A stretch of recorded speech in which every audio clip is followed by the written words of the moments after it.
Venturing into doing a self-build in Thailand, or renting, or buying an existing property? What's the best for you?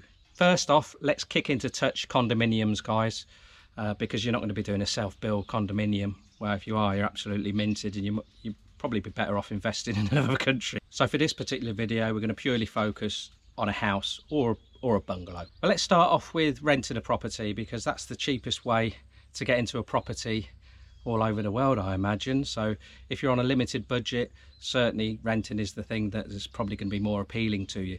Plus, if you've never lived in Thailand before, it's a good stepping stone. You get off the plane, doesn't take a lot of money, and you're getting into a property. You're going to get to grips with the area that you're going to be living in, and whether you actually like the place. If you're in a partnership, then it gives you that time of making sure she or he or shim is the right one for you, without putting too much money down when you set up home. There's some palatial properties on the market here in Thailand that are up for rent, and the prices vary a great deal, but really, for what you're getting, it's difficult to put a price on it, guys, but you get a lot of bang for your buck. For renting properties out here. You might end up with something absolutely fantastic with a swimming pool and 5 bedrooms and all that sort of thing. Up to you. You can cut your cloth accordingly. You could get a really small 1-bed apartment as well that's as cheap as chips, but it's really down to what you want. The other good thing is there's loads of companies out in Thailand that advertise places that are up for rent, and they'll actually take you around each property as well. So that might be something that's worth considering. Just organise them all so you can just go bang, bang, bang, bang, bang all the way through first day getting there, and by the end of the day you've probably bagged a really good property. Perhaps it's going to be the first time that you've actually stayed long term in Thailand. Perhaps you're going to do a 6-month or 12-month initial visit to make sure that it's the sort of place for you. You don't want to be bringing too many belongings with you. Basically you're just carrying your suitcase off the plane and a rucksack with your laptop in or whatever. And you're not going to be bringing your plasma screens and everything like that. So if you go down the renting route, then you can just go for a fully furnished apartment, in a nice area, and you haven't got that worry that if it doesn't work out for you for whatever reason out here, you haven't got all those materialistic things that you've got to now sort of like get rid of. So it might mean that you might have to make a sacrifice and have a 42-inch plasma instead of one of these 60-inch plasmas. Personally, Toon and I have rented 2 properties over the past 8 years. One was in the local town. This is a big glorified village. Toon did a somtam shop out of there and did some UK style home baking, some cakes for birthday cakes and cupcakes. Did quite well. The price of that was a measly 1,500 baht. But before you get all excited, guys, it was horrific. It was the old squat down toilet and no windows. It was just a shop unit in the middle of all other shop units, and you had a back door and then I was going to say a front door, but it just had those security metal gates at the front and a pull down shutter. So we had to spend a few quid creating a bedroom inside there, but there was termites and all sorts. It was pretty rough going, but at the time I was still working in the UK, and Toon wanted to set up something where she could keep busy and make a few baht. So that was the first one. Then they kicked us out of there. No, we left. What happened, Toon's dad was becoming increasingly more sick, so there was a property, just a house right in the village where Toon's dad was. It's about 300 yards away from the house that Mum still lives in. 800 baht for a 2-bedroom house. Fantastic, detached as well. It was even worse than the shop office. It was terrible. Again, we spent a few quid on it, not a lot, but basically it was just to stop the indoor waterfall feature that was directly above our bed. Apart from that, I think we painted the bathroom because it was just bare block work, and we just whitewashed it all in there to just brighten it up a little bit. Then for one reason or another, which I can't really go into, they didn't renew our lease. At the time, there was a piece of property that came up 2 doors away, just a bare bit of land, and it was a ridiculously cheap price. So we bought that and we threw a house up on it. Toon was project manager for the whole build, and it was done pretty much over 3-4 months. I came back halfway through from a work trip. Not the best quality. I mean, you think this house is bad, that was really bad. But it was incredibly cheap. 2 beds, got aircon, and yeah, it was comfy. Now it could be for you that you think there's absolutely no way I'll buy a plot of land and do a self-build because my name's not on the title paper. I know some people say, well, yeah, I've got my name taken down. You know, I was in the office and they noted that I was going to be living in the property. It's not the same as your name being on the title, guys. And yes, I know you can set up a Thai-based company and own a property through that. Just be very, very careful. I don't want to get into that, guys. Just watch your back if you're doing that. Of course, if it all goes horribly wrong with your partner, then you're going to lose everything. So if you're going to be worried about that, I would say go down the rent route. Don't even contemplate building a place, buying a plot of land and doing a self-build. Don't even contemplate buying a house that's already existing. If you're going to have that in the back of your mind, you're going to worry yourself sick and you're going to be stressed out your head. And that's, if you're like me, one of the reasons I came to live to Thailand with Toon was for a stress-free or a lot less stressful life. So, you know, you're defeating the object. Maybe rent that place for 6 months and see how it goes. You know, you like the country and you get on well with the missus and you don't think she's going to skank you, then yeah, maybe go and buy a place or buy a plot of land and throw something up. For me personally, if you didn't want to go down the renting route, or perhaps you've done that 6 or 12 months and she is the one, there's no way she's going to rob me of all my fortune, I would seriously consider buying a property that's already existing, and maybe one that needs a little bit of work doing to it. There's a couple of reasons. Once the doors are shut, you know, no one can see what you're getting up to, and you know, home maintenance for your missus, you know, helping your wife, I think it is quite different to actually getting your hands dirty and throwing a house up and you doing loads of labouring. I think there's a possibility you may have some issue with local builders, maybe immigration, if they got wind of stuff. It may be an issue. I know a lot of Falang out here have built their own houses or done a lot of the work themselves. Again, just be careful. I'm not saying don't do it, just watch your back. You do not want to be getting on the bad side of locals and then subsequently immigration not being best pleased with you.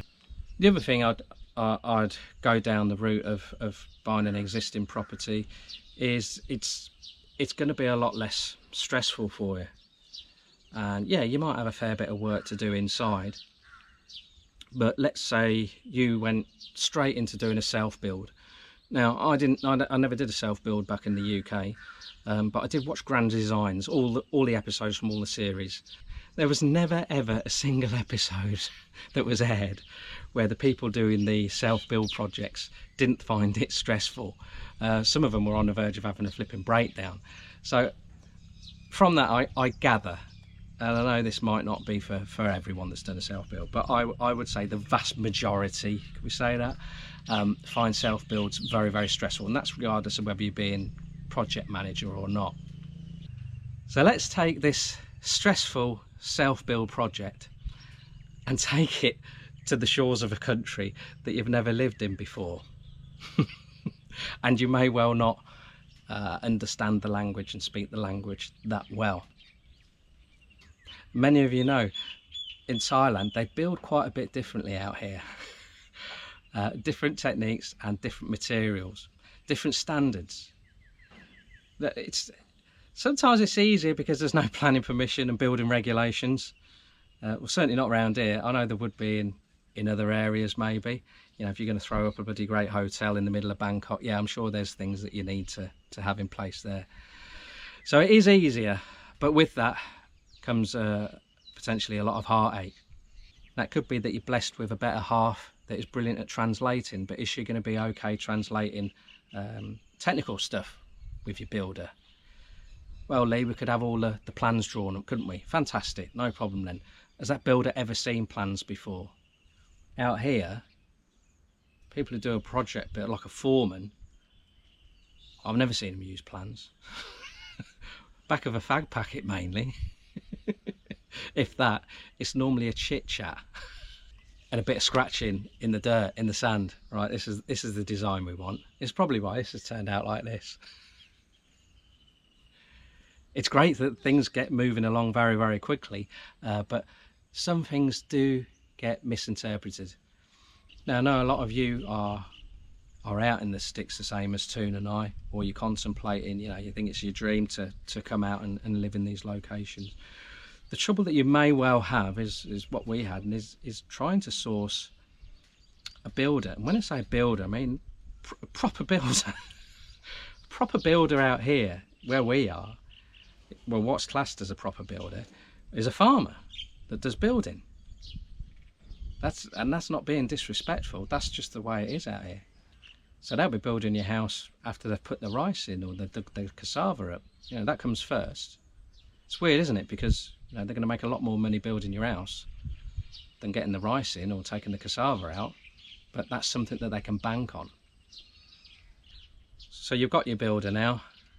You may well have plans or not. The wife's translating for you. You're quite happy with the builder. You've organised a set price, and then the first day of the build, 4 other fellas turn up, and the actual builder that can actually build isn't building. So then you might be stuck with a situation where it's his nephew who's lazy, his missus who can't lay block work,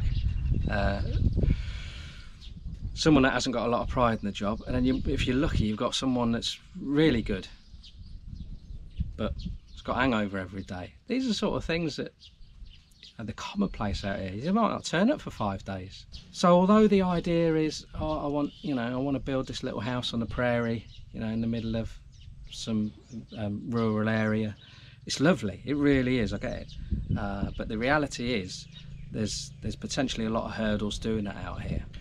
Of course, it's going to depend on your budget as well. You may be able to get hold of a really good team from recommendations from other people and bring them on site, and they actually stay on your land. You know, they'll throw the tents up the first few nights, and once they got the framework up and a roof on, then they'll start staying underneath there until the whole thing's done.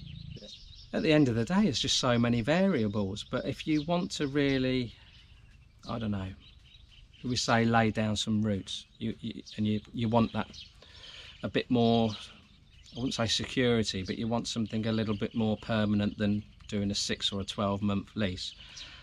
Yeah, I'd say go for a property that's already up, and then have a play around inside, even if it's just a little bit of decorating, fixing the shower, putting a proper kitchen in rather than these lean-tos on the outside. Then you can have a go at that, or get someone in, and then you're getting to grips with going down to macro and big C, well, not big C, but global house, and buying the bits and bobs, sourcing the stuff, getting to know your local building shop and what's available in there. It just gives you a little bit of time and a little bit of experience, and then in the future, yeah, you may well think, right, now I've got a good builder now. We finally got a guy that we can trust, good standard of work, not too expensive. Right, that little plot of land down the road, which we've always liked, let's get it, and let's get this chap to throw a house up for us. I just generally worry about guys getting off the plane. you you may well have met the woman of your dreams, and you're like, right, okay, the family's got so many rye land, it's 5 kids, they're going to divide it up, and there may well become a little bit of an awkwardness or a pressure maybe for you to shell out sticking a house on there, and if you like your creature comforts, it's not going to be particularly cheap. Now when I say not particularly cheap, it might cost you, I don't know, $10,000, $20,000. It could cost you $100,000. It could cost you more than that. And it may well be worth bearing in mind that if you do go down that route for that scenario, you could be living within arm's reach of your wife's relatives, which for us is not a problem. It's more than a stone's throw. But if you're in each other's pockets, you know, and you're just getting used to being with the missus, and then you've got family to get to know as well, it's a big ask. It's a big ask for your missus, and it's a big ask for you. It's a big ask for relatives as well. They might not be used to seeing a lot of money around, and then all of a sudden you've got this big white hairy phalang throwing the cash around, throwing up a palace, and yet next door, you know, mum and dad and young brothers and sisters and nephews and nieces, they're living in a little bamboo shack. Don't get me wrong, some bamboo shacks are beautiful, but yeah, it might be a little bit awkward for them, not just for you. My top tip for you getting yourself into a property in Thailand, and it hardly costing you chuff all, is moving with the missus family. What is he talking about? You absolute numpty, mate. That is never going to happen. Honestly, you learn so much, and it might not go well. You know, the thought of us guys living with the mother-in-law or potential mother-in-law strikes fear of God into us, doesn't it, all the time? But it's a good way to get to know the family, make relationships with the family. You've got no financial burden other than chipping in. You know, it might be that you've got to buy all the food and you get stung for the water and electric. So what? It's going to be so cheap, guys. And you know, I'd like to think that the majority of Thai families would welcome you into their homes. They're an incredibly friendly bunch, and there's no doubt about it. When you first come to Thailand, you need to get your head round the culture. The best way to do that is just immerse yourself into it. And you might well think, well, Leigh, you just come to Thailand, you rented 2 properties and then you built 2 properties. No. For so many years, every time we came back to visit, quite often it was twice a year. This was for 8 years. At the very least once a year. I think one year we didn't make it back, but we knew we were coming out the next year. We always stayed with Toon's parents, always. And you know, it was lovely for Toon because, you know, she hadn't seen her young sister and her parents for ages. It was good for me because her mum's a brilliant cook, and her dad, bless his soul, just a lovely guy. And I could just sit in silence next to that guy, just supping a beer or having a brew. And yeah, it's a good way to start to integrate yourself into the family environment and into the environment of you know, the location of where you're hopefully going to settle down and enjoy your life. So take advantage. To me, it's like a free hit. You know, you're getting to know the missus, you're getting to know the family, you're getting to know the area. You're not going to rush into anything, you know. And yeah, if you get a brother or sister being a bit cheeky and running up a tab in the local village shop for their cigarettes and for the lao cow or the beer or whatever, or the kids' sweeties, it's a drop in the ocean, guys. And it's at that stage where you can iron out a lot of things. You don't want to be trying to iron out things when you've shelled out 50 grand or something like that on land and property or whatever. You know, the stakes are higher then, much higher. Whereas it could be that things just don't work out in your wife's family, and you'd be like, look, love, you're the one for me, no doubt in my mind, but could we have at least five miles away from the mother-in-law? What I'd like you to do, guys, is take advantage of the comment section, and I know a lot of you do. I love it, but let's use it as a bit of a resource for the guys that are going to come out here. They're making their plans. Some of them are already booking their flights. You know, they know the areas that they want to go and live. And if you've got experience of living out here, then just put a few lines down below in the comments and say, don't even think about building, or if you're going to rent, make sure you've got this. If you're going to buy a house, make sure you got that. Then I think it'll be a nice little valuable resource for the guys that are coming out here to live for the first time. I know that, you know, there's a big number of us out here that have been bitten, and you've been caught with your trousers around your ankles, and you've been took for a few baht, shall we say. But let's not be too bitter and twisted about it. There's ways that we can say it, can't we? You know, and well, one last thing, if you're going to do a self-build, don't do like what we did and just keep paying as you go along at the end of each stage. Make sure you keep a retainer for 12 months. Get just a basic contract drawn up. Right, this is the price, this is the breakdown, and in 12 months time, if we haven't had any issues that haven't been rectified, then they get another 10,000, 20,000 baht. We didn't do that. We had a leaking roof and didn't come back. Just started the rainy season as well it was. So yeah, there's a little bonus tip for you at the end.